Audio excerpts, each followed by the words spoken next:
Halo Jabro Tim. Ada sesuatu yang lagi rame nih. Lu harus kasih dia kesempatan lagi. Di atas kertas lo semuanya harusnya menang. Ada bahasan yang paling ditunggu-tunggu. Ya, kembali lagi di Dewan Pandit Indonesia, di mana saat lagi menghitung hari timnas Indonesia akan berlaga dalam Piala AFF atau sekarang Asian Championships. Dan mumpung ada Bung Harpa ini ya, kita bakal nanya info-info A1-nya nih. Waduh, ya A1 mulu ini. A2. A2, 3, 4. Kertas dong. Ya, kita akan melihat nanti laga pertama akan melawan Myanmar, di mana kemarin juga ada beberapa nama-nama yang udah dicoret ya, Bung Adian ya. Iya, dan dicoret termasuk ke Alvan Swipe yang sangat disayangkan karena kalau gue lihat penampilannya di Liga 1 bersama dengan Persebaya Surabaya, multiple positions dan sangat baik sekali. Defendingnya juga underrated dan ini adalah pemain yang sebenarnya kalau nggak sakit mungkin akan masuk. Sayang sekali dia tidak bisa memperkuat tim kita di AFF nanti. Ya, AFF ini satu situasi yang tricky ya. Semua orang nggak ada fans, nggak ada pelatih, nggak ada ketua federasi yang nggak mau kita juara masuk kompetisi. Yeah. Apalagi kita ada di pole position lah, salah satu unggulan gitu ya. Gengsi aja ngakuin nih. Ya, cuman gengsi aja ngakuin. Amat takut juga kalau udah targetin juara terus nggak juara kan agak jadi gimana gitu ya.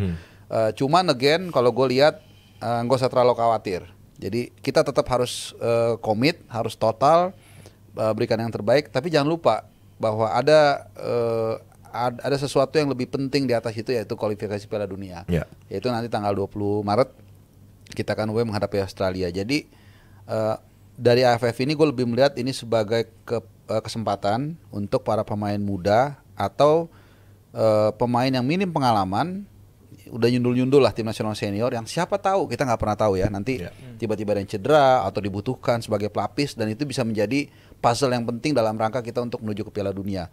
Berkali-kali gue mengatakan, gue nggak tahu ya, tapi gue yakin mayoritas setuju, mendingan kita lolos ke Piala Dunia daripada juara Piala AFF 10 kali. Kalau gue, dan gue yakin banyak yang setuju. Jadi tapi bukan berarti kita sekali lagi menampikan atau main-main dengan AFF ini. Gue nggak setuju gitu. Makanya gue bilang ini sangat tricky. Ditambah juga dengan sistem yang nanti kita akan setengah home setengah away. Kita akan away menghadapi Myanmar dan Vietnam, dan akan home menjamu Laos dan Filipina di Manahan Solo.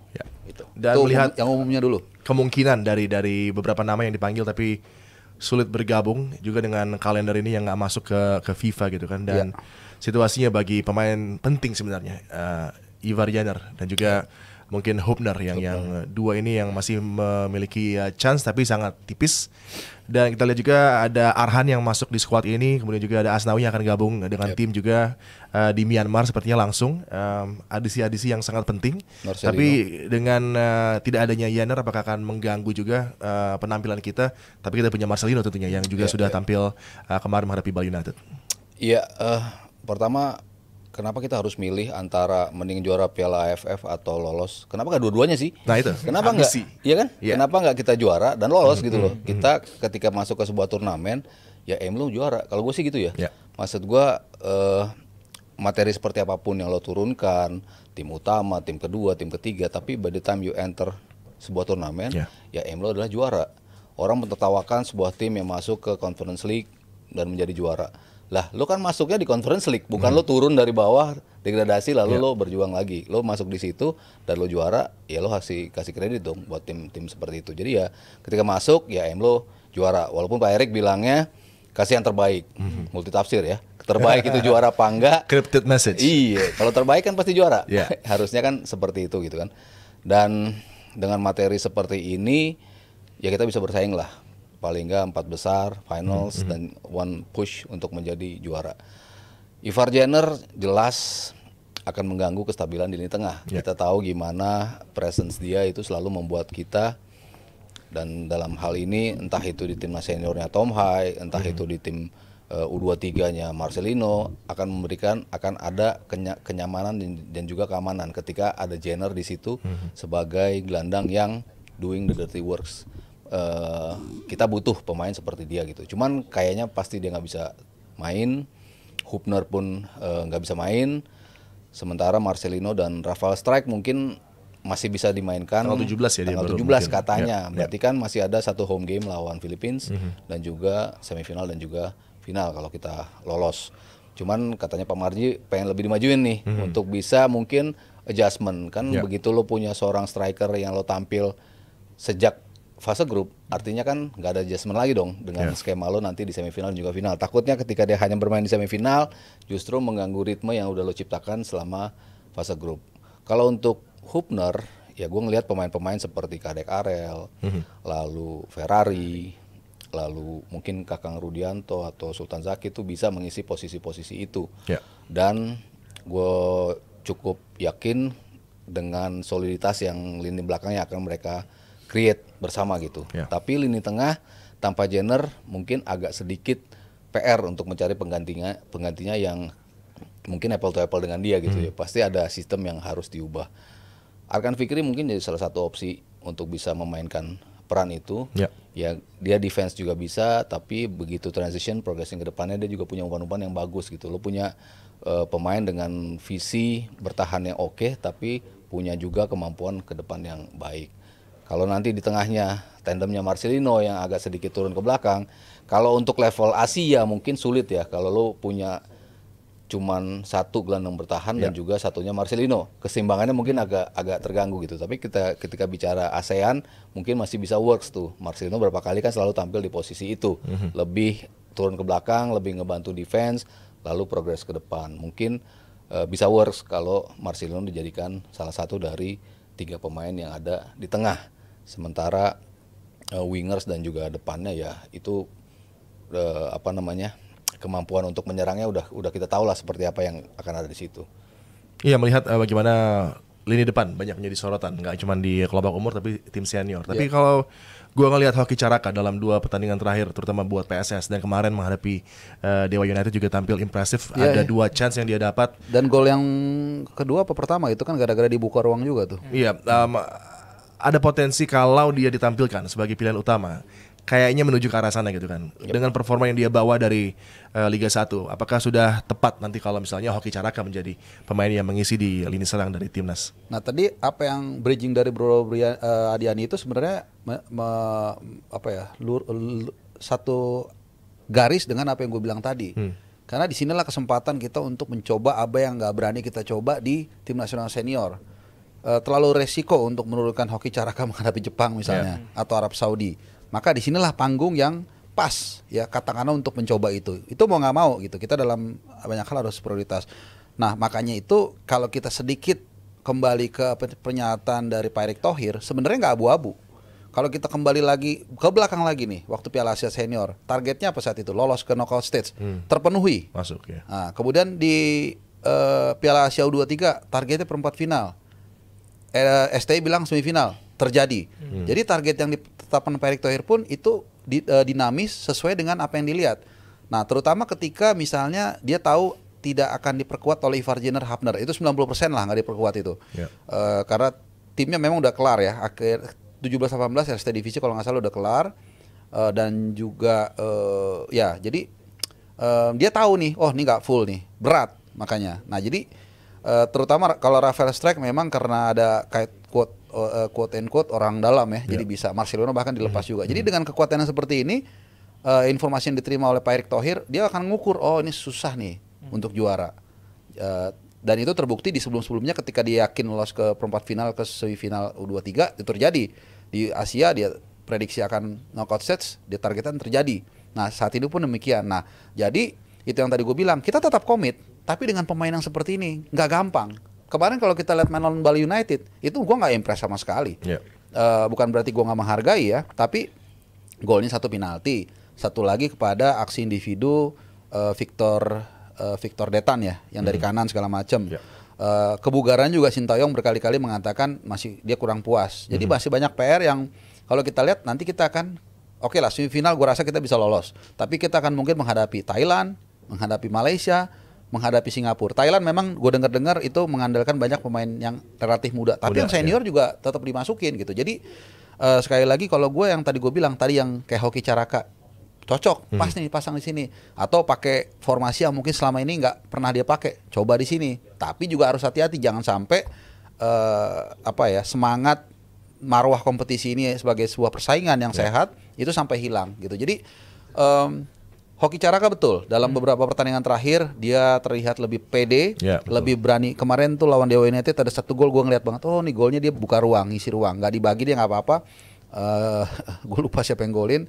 Dan kemudian juga dengan kedatangan pelatih striker juga kabarnya juga banyak sentuhan dia lebih bagus, ngambil keputusannya juga bagus. Jadi ya nggak ada salahnya gitu dicoba. Walaupun mesti diingat juga ya, sering orang mengatakan kita butuh target man sekarang. Ingat ya, di sepak bola sekarang itu lebih kolektif. Semua ikut bertahan, semua ikut menyerang. Sehingga dengan kondisi dalam 10-15 tahun terakhir sudah tidak mudah lagi kita melihat pemain seperti Batistuta, seperti Hasselbank, seperti kelas Jan Huntelaar atau Roy Mackay, Diego Tristan yang benar-benar nunggu di depan tuh udah hampir nggak ada. Even di Belanda pun hanya tinggal Weghorst satu. Itu tinggal dia doang. Coba sebutin siapa striker Belanda yang benar-benar targetman sekarang? Nggak ada. Kecuali Inggris agak lumayan banyak. Ada Oli Watkins, ada Kane dan lain-lain. Jadi kita beruntung masih ada Ramadan Sananta sebenarnya, walaupun yang nggak dipanggil di U22 kali ini, tapi ada Hoki Caraka. Jadi gue setuju Hoki Caraka kasih kesempatan. Bagaimana kita main sebagai target man. Di luar itu tadi ya gue rasa gue sepakat dengan Mas Aryo, Arkan Fikri, Muhammad Ferrari, Donitri, gua rasa itu akan menjadi backbone dari tim nasional kita di AFF. Iya, dan masih ada Ronaldo Kuate yang sudah menghilang juga. Pemain yang juga dipercaya oleh Sintayong di Piala Asia U20 ya di Uzbekistan kali itu berduet dengan Hoki Caraka akan potentially tampil juga. Sudah sekarang memperkuat Muang Thong. Harapannya bisa nyetel lagi dengan rekan-rekannya. Dan yang menjadi atensi adalah tentunya tanggal 15 Desember Vietnam yang akan dihadapi. Ini lawan yang sudah benar-benar bernafsu, sepertinya ingin coba mengalahkan kita untuk mengganggu upaya kita untuk lolos ke knockout stages gitu. Apakah ini menjadi pertandingan yang akan menjadi perhatian karena sebelumnya ada 2 laga dulu kan sebelum berhadapan dengan Vietnam. Iya, dan dia naturalisasi pemain juga ya, yang dari Brazil tuh, Nguyen Son. Beneran. Biasanya suka diubah-ubah kayak Tiongkok kemarin. Namanya siapa Rafael Son, tapi jadinya Nguyen Son. Nguyen da Costa. Tapi tesnya mereka juga kacau tuh di Korea Selatan kemarin kan, dengan cuaca yang begitu dingin, lapangannya katanya keras banget. Lucu juga tuh ya, di TC-nya malah ke daerah yang 4 musim loh, aneh. Sama Marcelo juga kemarin kan. Oh iya, ada Marcelo. Malam-malam bahaya juga. Keadaan darurat. Iya, dan statement dari Presiden Federasi mereka juga bahwa mereka pengen juara di turnamen ini. Dan ya Vietnam setiap masuk turnamen ini kan selalu menjadi tim yang Favorit ya. Menyebalkan dalam bermain dan selalu mengganggu kita. Dan terakhir kita kalah di final sama mereka. Itu suatu bukti bahwa tim ini punya kualitas. Siapapun materinya, walaupun sejak pergantian Park Hang-seo agak sedikit sempat shaky gitu, tapi ya the quality tetap ada di situ. Tinggal gimana pelatih meramu lagi mereka seperti apa. Dan kalau ketemu kita ya pasti laga yang sengit menurut gue ya. 2 pertandingan untungnya cukup lebih mudah dibandingkan lawan Vietnam. Laos ya harusnya di tangan, main di Indonesia juga. Myanmar mungkin untuk start sebuah turnamen biasanya agak tricky, tapi kayaknya kita bisa melewati itu sehingga kesempatan melawan Vietnam adalah bagaimana kita menghindari Thailand mungkin sebagai juara grup. Makanya kita harus menang lawan Vietnam ya di pertandingan kali ini.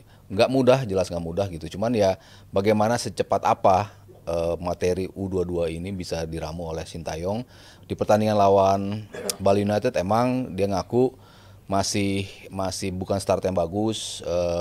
Fisiknya belum sepenuhnya yang dimau sama Sintayong.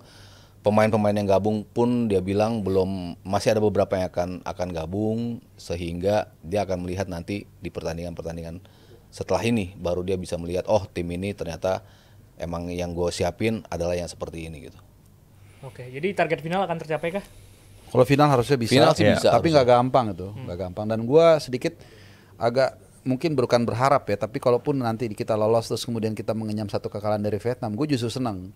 Karena biar nggak terlalu kita menjadi sorotan. Karena sejak kita mengagetkan di Piala Asia Senior U23 dan juga kualifikasi Piala Dunia, kan orang udah mulai put attention more buat kita kan. Kita tim to beat lah di sini. Iya, jadi udah mulai pengen ngalahin kita pasti. Sebenarnya itu menjadi 2 sisi mata uang. Di satu sisi juga lawan jadi lebih aware kan, lebih was-was. Nah, makanya gue bilang kalau kita bisa lolos ke sisi final, kemudian kita juga mungkin seri atau kalah dengan Vietnam, it's okay menurut gue. Jadi biar orang nggak terlalu takut-takut banget sama kita. Nah, terkait dengan lawan di sana memang agak susah ya Mas ya, karena nggak tahu juga kita peringkat 2, Thailandnya peringkat 2 juga bisa kan? Bisa. Gitu. Iya. Tapi kemungkinan besar memang kemungkinannya kalau nggak Thailand sih berpasti lolos lah ya. Mungkin satu lagi antara Malaysia atau Singapura gua rasa ya. Malaysia sih kayaknya. Malaysia kayaknya. Nah itu jadi ya lolos lah ke semifinal. Mungkin bahkan ke final. Final ya. Untuk juara itu banyak faktor detail yang harus diperhatikan. Walaupun Malaysia juga tanpa pemain JDT, terus juga Thailand juga mix senior sama junior ya. Iya, tapi ya Thailand juga sih. Ya, pembinaannya paling bagus mereka kan so far menurut gue ya di Asia Tenggara.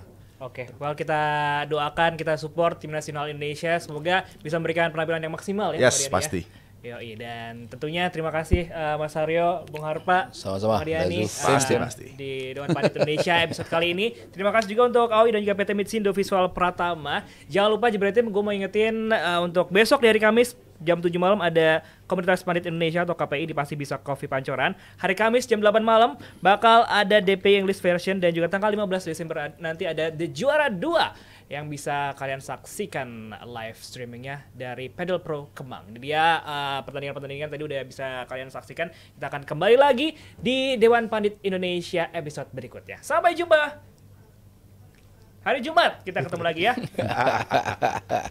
Halo Jebret Tim. Ada sesuatu yang lagi rame nih. Lu harus kasih dia kesempatan lagi. Di atas kertas lo semuanya harusnya menang. Ada bahasan yang paling ditunggu-tunggu.